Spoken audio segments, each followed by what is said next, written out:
Welcome to our journey through the vibrant and captivating city of Tirana, Albania. Join us as we explore the top 10 things to do in this hidden gem of the Balkans. From rich history and culture to breathtaking landscapes and mouthwatering cuisine, Tirana offers an unforgettable experience for every traveler. Number 10.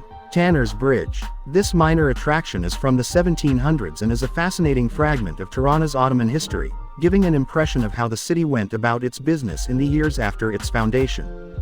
These days it's a humble stone pedestrian bridge, but when it was built it was the main route for farmers to bring their livestock into the butchery and leatherworking district. Today the Lane River that the bridge used to traverse has been redirected, so the bridge is kept as a monument. Number 9. Rruga Murad Totoni. A pedestrianized street in the center of Tirana, Rruga Murad Totoni is a handsome promenade between the Parliament building and the National Art Gallery.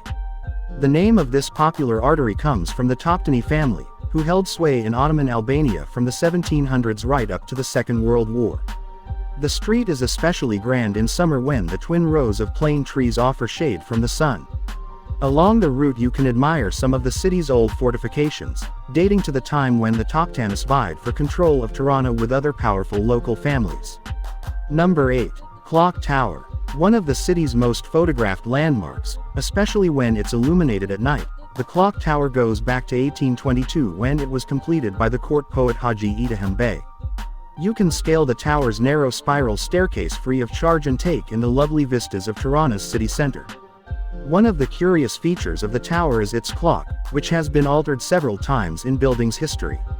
The first was a Viennese design, which was replaced by a German-style timepiece which was destroyed in the Second World War. After that there was one with Roman numerals that came down in the 70s in favor of the current Chinese clock.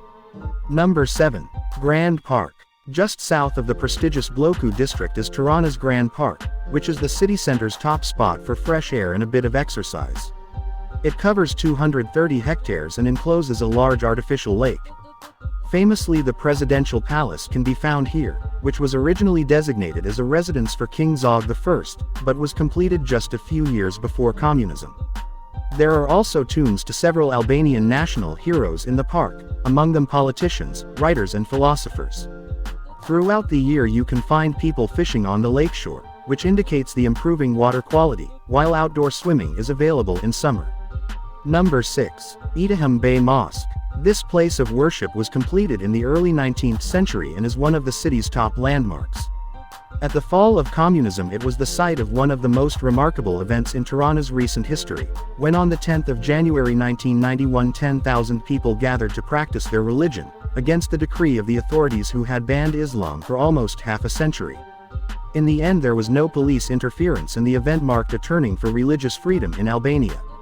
The outer walls of this mosque are unusual as they depict idyllic scenery such as forests and waterfalls, which aren't normally permitted in Islamic art.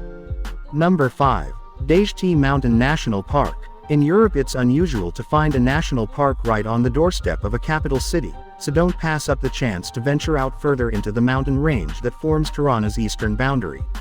If you want to really get out and experience the natural scenery here, take the trail that connects Mount Dajti with Mount Tuyani, which rises to 1,580 meters.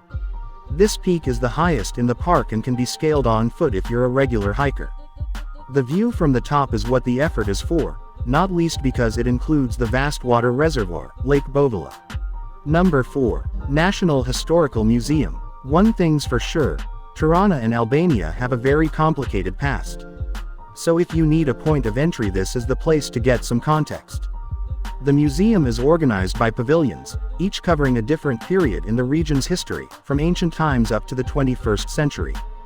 The most valuable in terms of archaeological wealth is the Pavilion of Antiquity, where there's a great collection of almost 600 items spanning the late Paleolithic to the early Middle Ages. The most treasured exhibit is the Beauty of Duras, which is from the 4th century BC and is the most cherished ancient mosaic in the country. Number 3. Skanderbeg Square. This is where Tirana's premier monuments are all assembled, including the Clock Tower, Edaham Mosque and the National History Museum. It is named after George Castriot, an Albanian national hero, credited with halting the advance of the Ottoman Empire into Central Europe. There's a monument to Skanderbeg in the square, which occupies the spot where a communist-era statue of Joseph Stalin once stood.